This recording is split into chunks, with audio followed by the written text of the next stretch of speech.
then we are complicit to the ongoing oppression of indigenous peoples.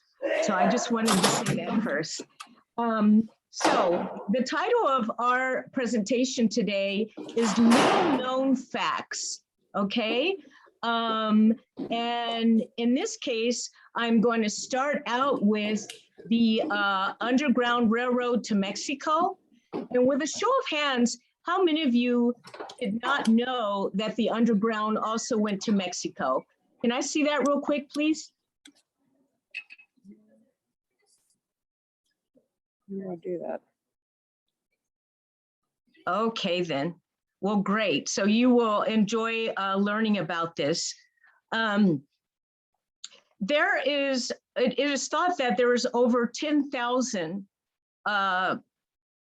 souls that were saved by means of the Underground Railroad to Mexico. So there is some evidence that Tejanos or Mexicans in Texas acted as conductors on the southern route by helping people get to Mexico. In addition, some researchers who are actually finishing up their dissertation on this topic mention how a lot of these slave holders in Texas had quite a few slaves in order to be able to, economically be enriched. However, thanks to, let me get his picture up.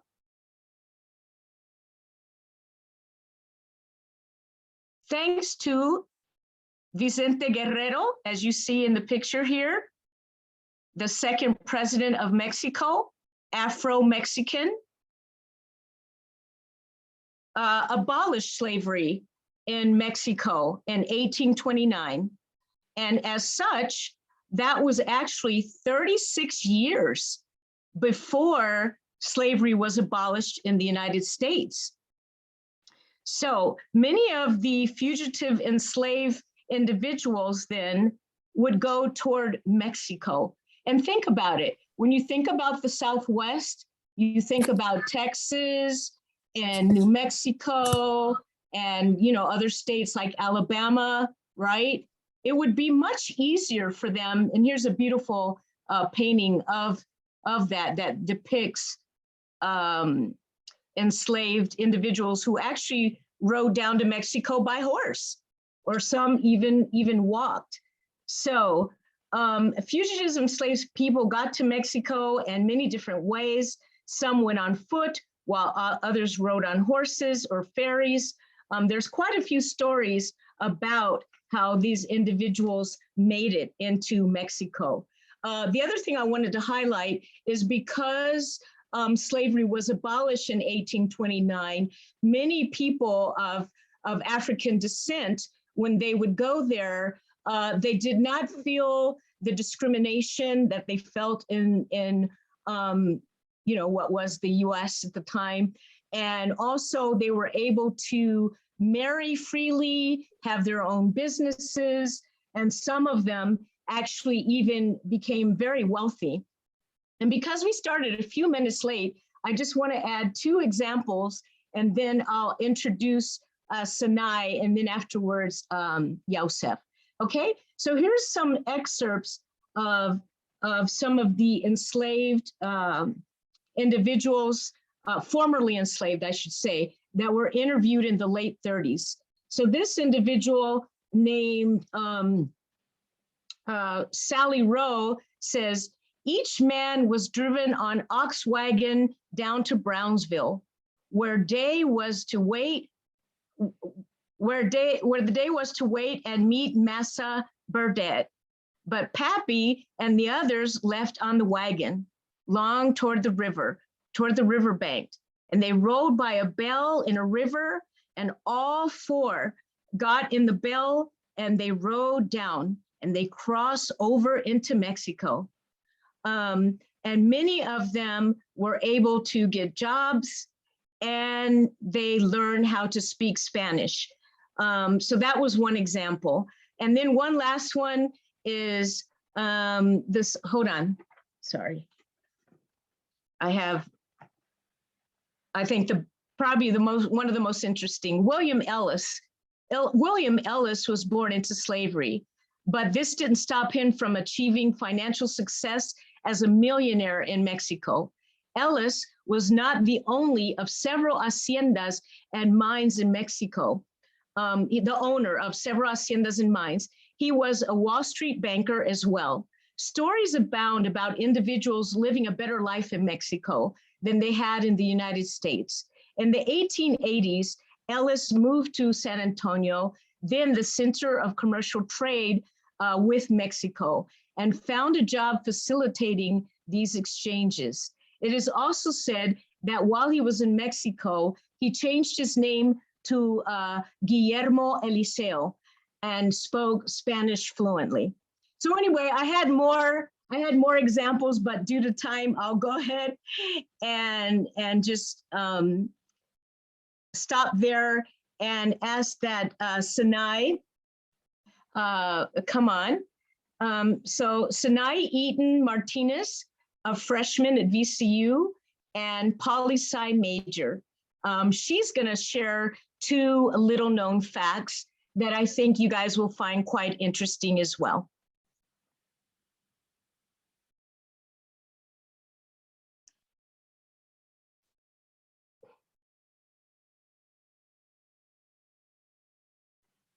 Can you hear me, Sinai?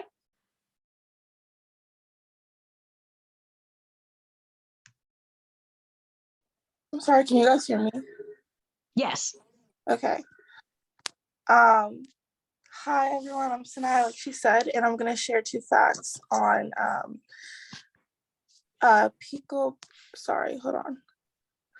Leo Pico, who was a former governor of California. He was Afro-Latino, and he was a very rich man, and I found him significant because he represented what was Black wealth in a time where Black people were only slaves. He was governor during the 1800s, and I don't know, I found it interesting when I was learning about him in Professor Nadal's class, because I never have heard of Black people being governors during that time, especially not an Afro-Latino. So I thought that it was interesting that instead of seeing all these representation of Black people being in poor spaces or enslaved, I saw him uplifted, and he is very well known in California to this day. So I felt that was very interesting. And then I wanted to also talk about Estevanico, who was a explorer of the Americas. And this is significant because for me, I've always heard about, Christopher Columbus and the Vikings growing up in public school in the system. And I think that we need to have, first of all, more of a diverse education in general, but hearing about a Black Hispanic coming over to the mainland and actually exploring it from that point of view is very significant to me.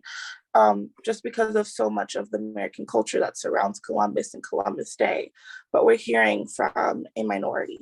It's important. Thank you very much, Sinai. That was wonderful. And our next speaker is Yosef Medina, Associate Director of Community Initiatives at Virginia Humanities. And he's going to talk to you. Well, I'll let him introduce what he'll talk about. Thank you, Yosef. I'm glad you could get on. Hey, good afternoon, everybody. I'm glad to be back. It's my second time at VCUOMSA. So thank you to Dr. Kadiba, and hallelujah, it's blessed to be here. Thank you for that introduction, Anita, and Sinai for your great comments. I'm gonna just touch into some little known facts about the history of Black studies in this country. I think it's particularly relevant right now with all of the discussion and politics and talks going on about the HBCUs, about critical race theory, cultural responsive teaching, and anti-racist teaching, and all of these different topics. Is very timely to get into that history.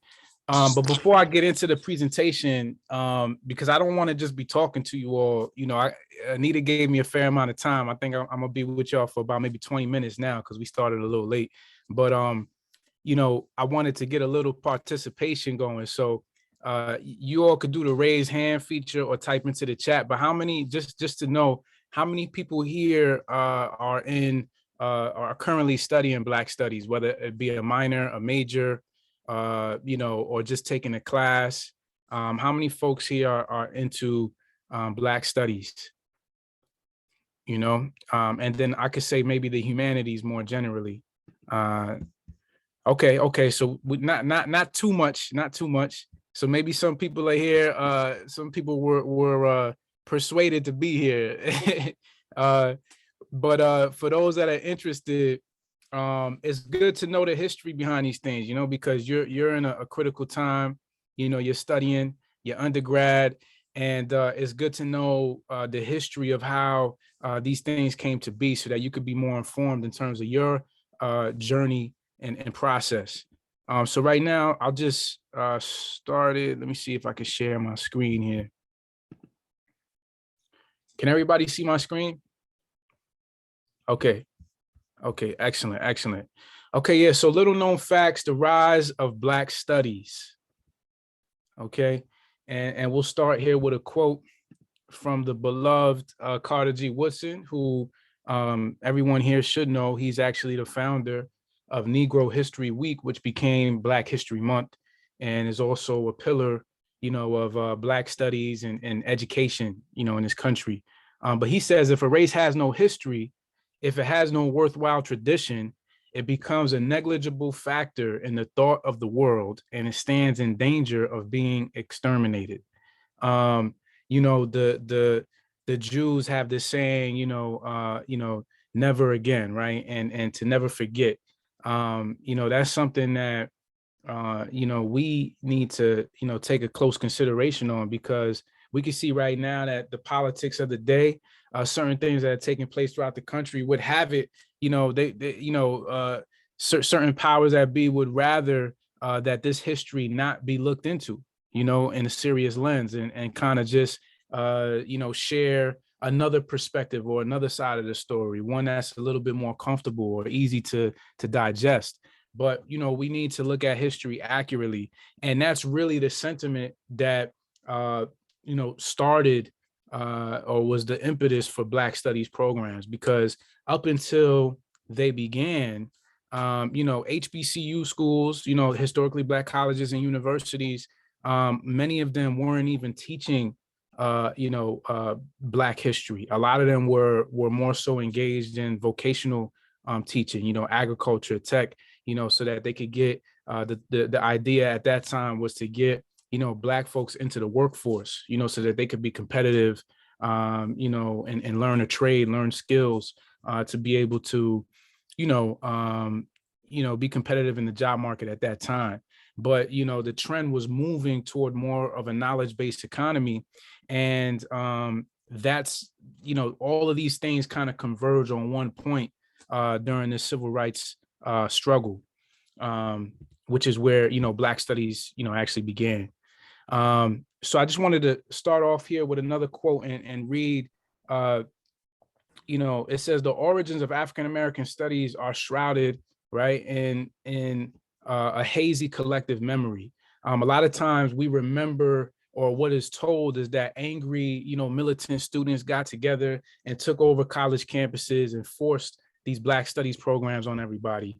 But what is too often forgotten or ignored is that this was actually a multiracial struggle where Asian students, Latino students, Native American students, and Black students together, they got together and pushed for Black studies to be, brought into curriculum and into mainstream colleges.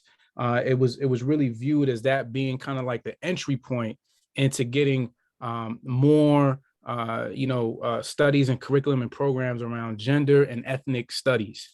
So we got to remember that this struggle was not, it wasn't a monolithic thing, right? It was all oppressed communities coming and advocating, to have these classes and these teachings. Can everybody hear me? Because I'm getting a message that I'm like cutting in and out. Can you hear me? Okay. Can everybody hear me?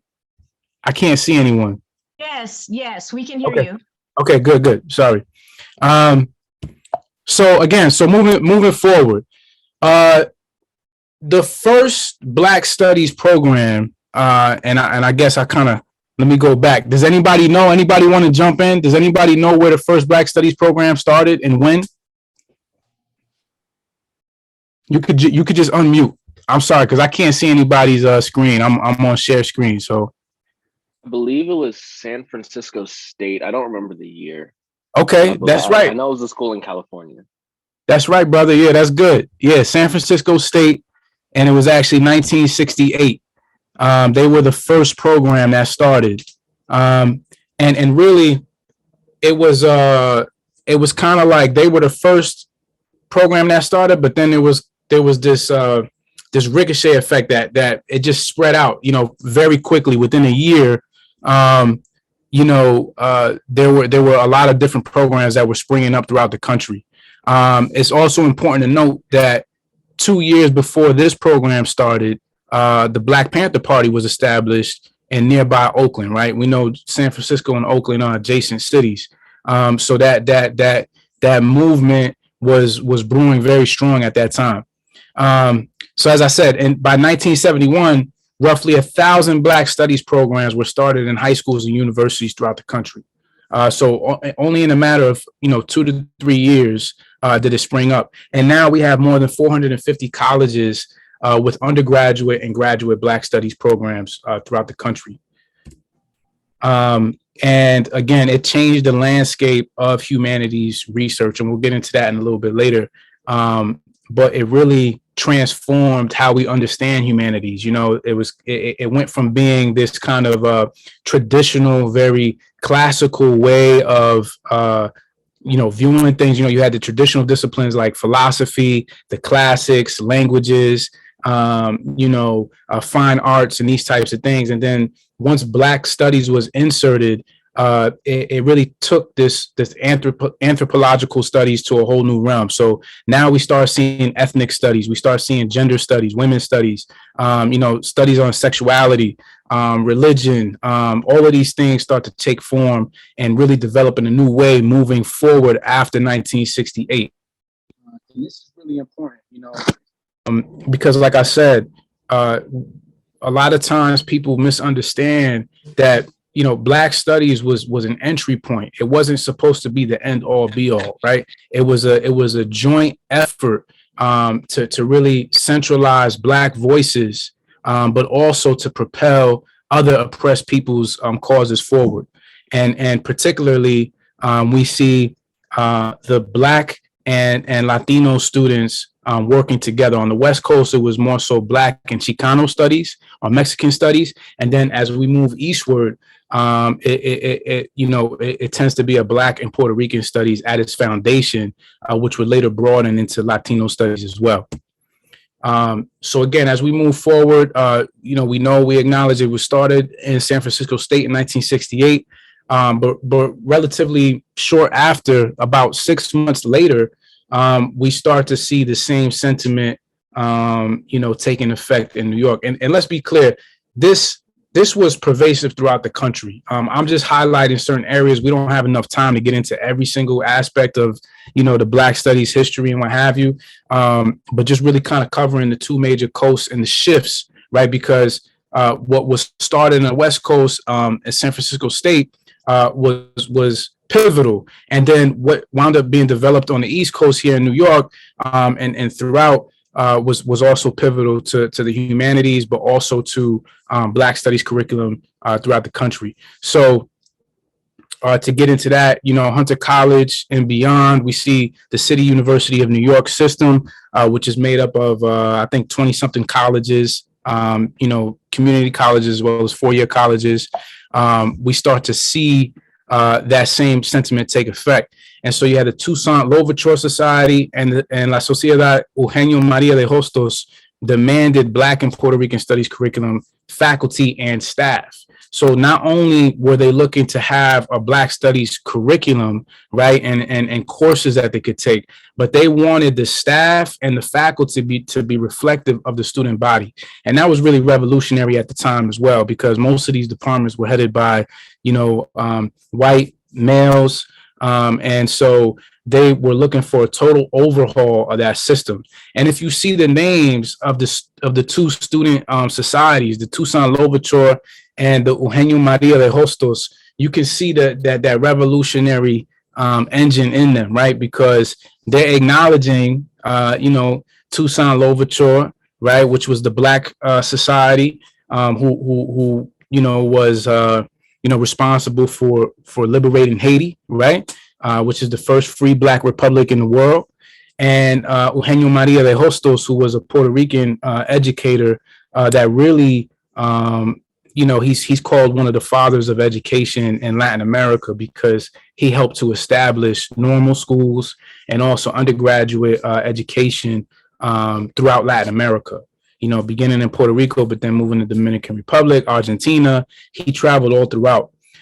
So these people were already studying their history and kind of, getting this feel for, this is what we need to be learning. We want to learn about ourselves, and it's important that we keep that framework in mind, especially you all as young rising scholars and undergraduate students.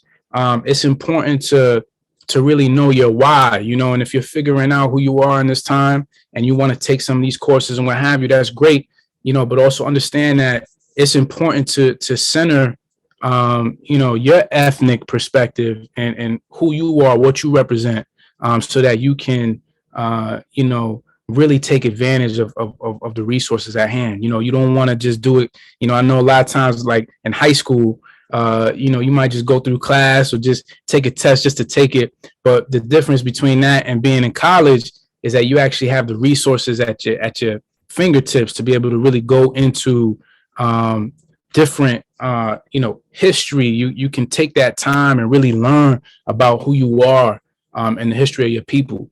And that was the sentiment of a lot of these people, these brothers and sisters that started this movement. They wanted to make a way for us to learn about ourselves, which again, this is revolutionary, because before 1968, there were no Black studies programs. So a lot of it was people, being self-taught, and so now we have the privilege to actually, know about these things and have these research centers and so forth. So, okay, I think I already put that in there. Summer of 1969,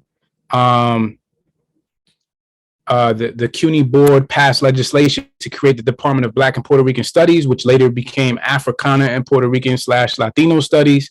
It is also home to El Centro, which is, I think, the largest institute for Puerto Rican studies, in the country. And this was all at Hunter College. So, and the first department chair of this program was Dr. John Henry Clark. Now, show of hands. Well, actually, I can't see your hands, but maybe you could put it into the chat and I'll see it later after the presentation is over. How many people are familiar with Dr. John Henry Clark or have heard of this man's name?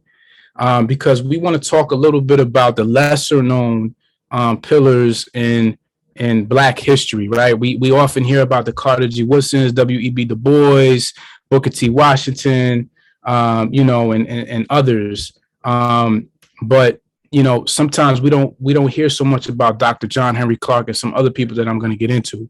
And so here's another quote. It just kind of reiterates what I said earlier about, the creation of these departments really spearheading and transforming the humanities and social sciences disciplines as we know it, right?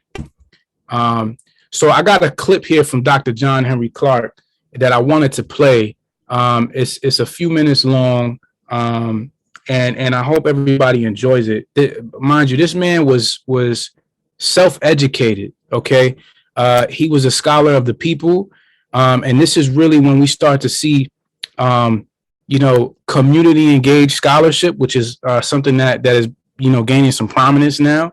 And we start to see people, being acknowledged and referenced for their lived experience, right? Because this man was nominated by the people in New York City, the student body. He was held in that high regard to be the first department chair of the Black and Puerto Rican Studies Department at Hunter College. So again, he didn't have any formal degrees and what have you. I think later on in life, he went back and actually got them. But at this time in 1969, he was by and large self-taught, but he studied under many great scholars in Harlem and so forth. So I'll let him speak. Again, I don't want to speak this whole time, but yeah, just listen in. And the 30s. My writing consisted mainly of poetry, short stories, and little essays on aspects of history. The Harlem Renaissance writers, of course, influenced me. I knew Claude McKay.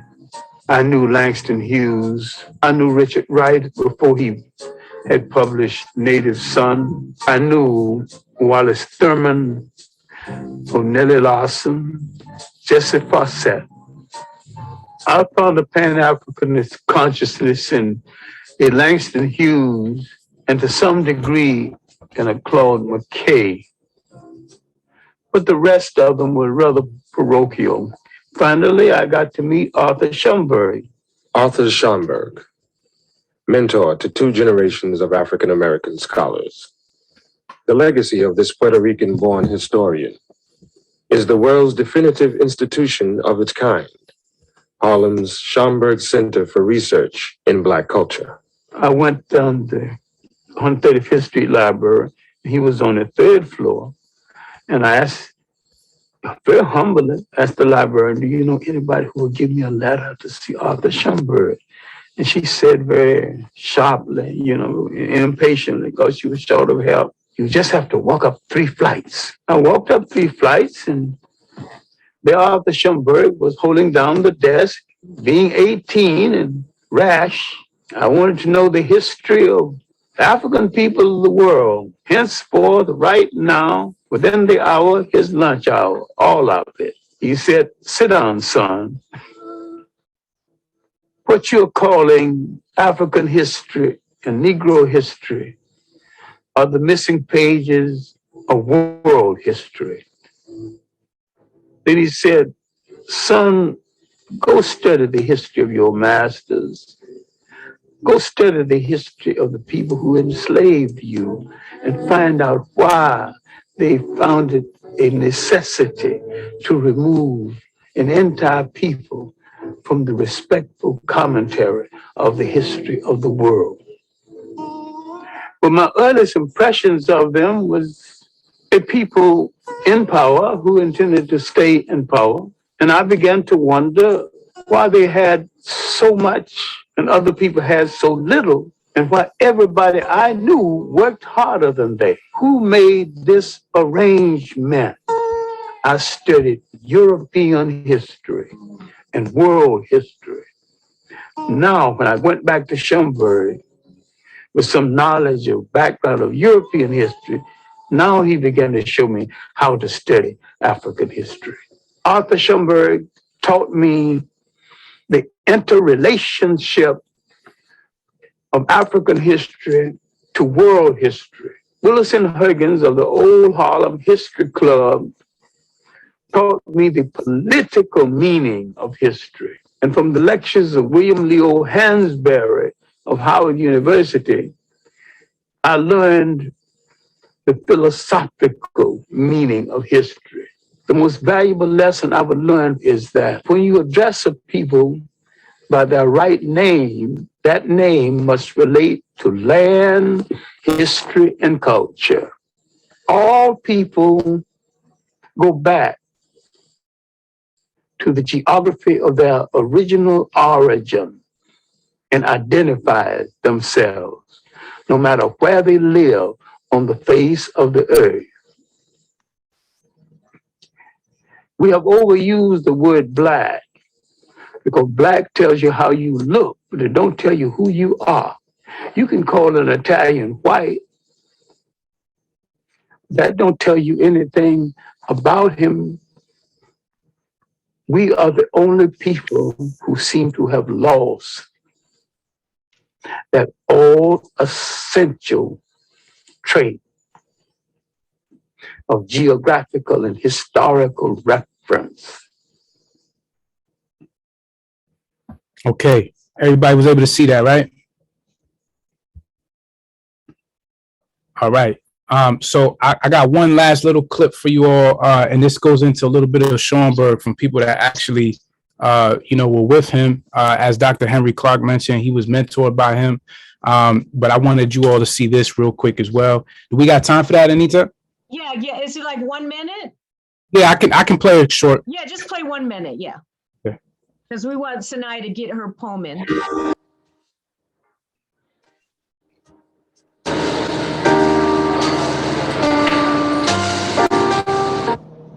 Civil society. Read. In 1891, father of Black history. This unassuming apartment building, 205 West 115th Street, was once home to a man who would come to be known as the father of Black history. His name was Arturo Alfonso Schomburg, a 17-year-old Afro-Borinqueño, as he called himself. He arrived in New York from Puerto Rico in 1891 and would play a major role in forging African-American identity. Arturo Schomburg was a man who was born in Santurce, in San Juan, Puerto Rico, in 1874. He was a person who was told when he was in 5th grade, people of African ancestry have not really contributed very much to civil society. There's not much history we can talk to about that. But he said, well, that can't be true. That can't be true. He's only in 5th grade, he's only like 10, 11 years old. That legend is as... Yeah, and I'm sorry, folks, we're running short on time. I had a lot more planned for you all. That the person that was talking right there is actually Arturo Schomburg's grandson, and he starts to go into some of his personal life history. But the last thing I'll just mention real quick is that in regard to the whole establishment of Black Studies curriculum and what have you, although it didn't get started until 1968 at San Francisco State College, Arturo Schomburg actually was advocating for Black Studies curriculum in 1913.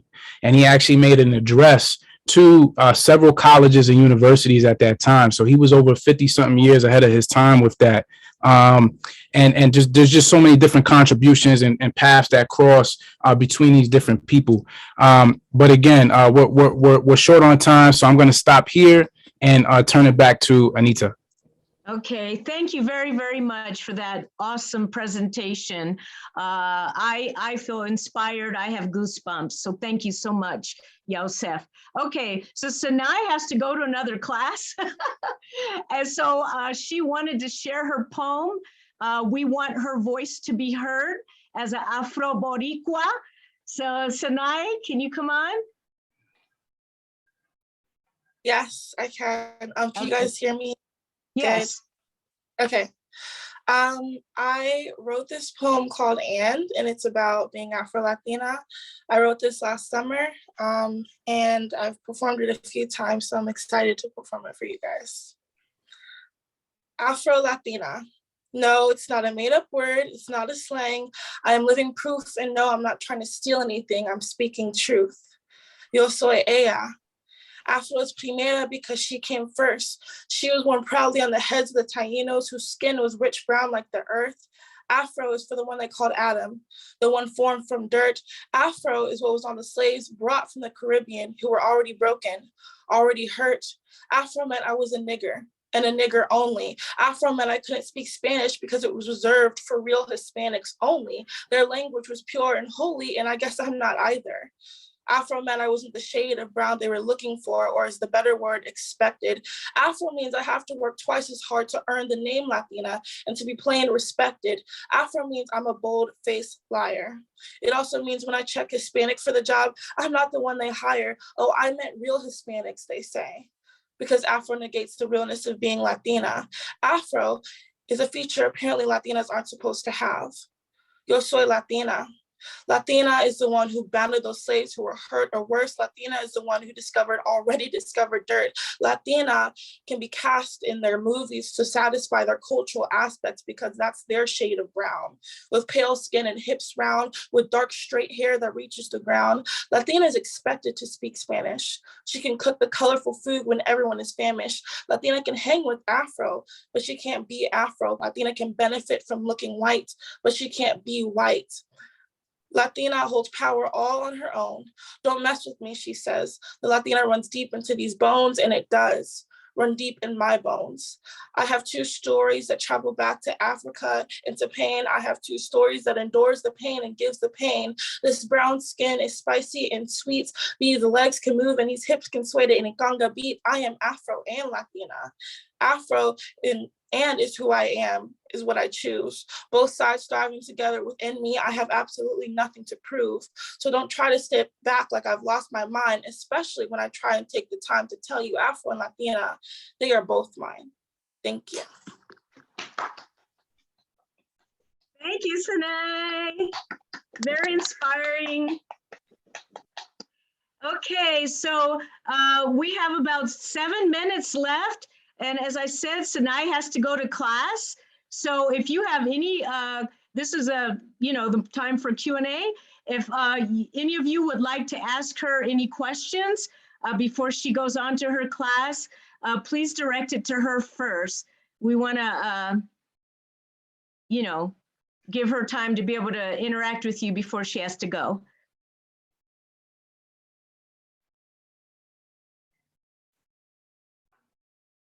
Okay, no questions or comments? All right, well, thank you so much. It was absolutely beautiful and inspiring. All right, so does anyone else have any questions? And again, I just want to take a moment to say we apologize that due to the network outages and the problems, the presentation obviously didn't go the way we had planned. It's just one of those unexpected circumstances, and the show must go on. So that's what we did. So thank you so much for all of your patience and for showing up anyway. All right, so are there any questions or comments before? Gracias, Laura. Laura put up a beautiful heart. Gracias, I need that. Okay, any questions or comments or anything that you would like to know more about us? Sanae, Yosef, and myself, the three of us are Afro-Boricuas. So if you have any questions for us, we'd be happy to answer them. I just had a quick question for Yosef. I was just wondering if there's any Arabic origins in his name. Hey, thank you for that question. Is that from Farouk? Yeah. Okay.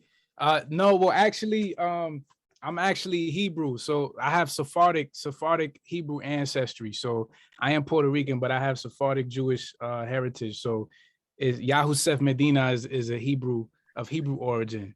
But Hebrew and Arabic are sister languages. Yeah. So very close. Thank you. I was just curious. Appreciate it. Absolutely. Any other questions or comments?